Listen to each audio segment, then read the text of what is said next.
हम मीनू झा प्रणाम करै छी समस्त मिथिलावासी के। आदरणीय श्री मणिकांत झा जी के रचना एकटा जुड़ शीतल बसिया पाबनि के गीत लऽ कऽ उपस्थित छी। आशा करै छी अहाँ सबके नीक लागत। धन्यवाद। जय मिथिला, जय मैथिली।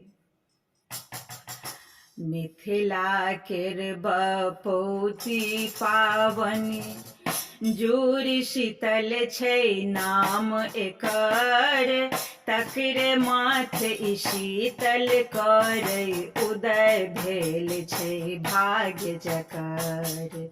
मिथिला केर बपौती पाबनि जुड़ शीतल छै नाम एकर, तकरे माथ ई शीतल करै उदय भेल छै भाग्य जकर।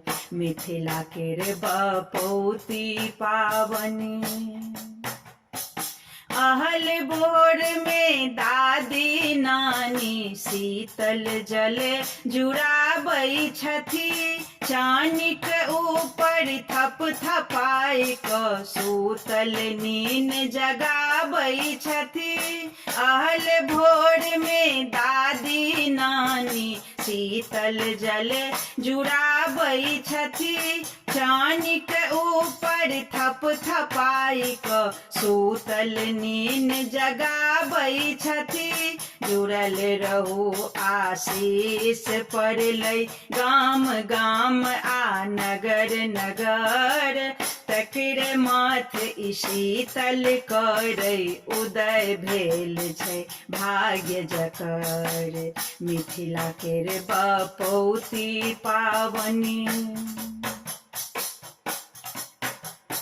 धुर खुर ओलती चौखट सब पर बसिया बड़ी भात नेबार, सोहिजन मुनगा ओदल पूरी रंग बिरंगक आई सचार।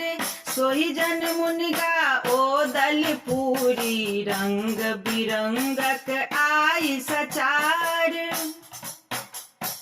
कादो माटी सँ तन लेपल छै नीको लोक लागे, तकरे माथ ई शीतल करै उदय भेल छै भाग्य जकर। मिथिला केर बपौती पाबनि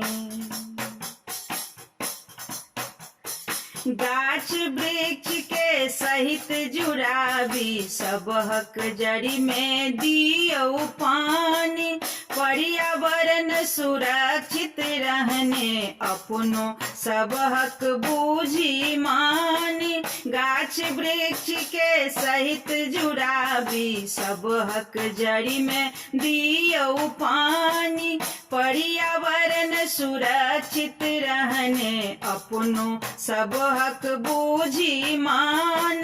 मणिकांतक बतिया के मानू रहे चाही जो स्वस्थ अगर, तकरे माथ ई शीतल करै उदय भेल छै भाग्य जकर। मिथिला केर बपौती पाबनि जुड़ शीतल छै नाम एकर, तकरे माथ ई शीतल करै उदय भेल छै भाग्य जकर।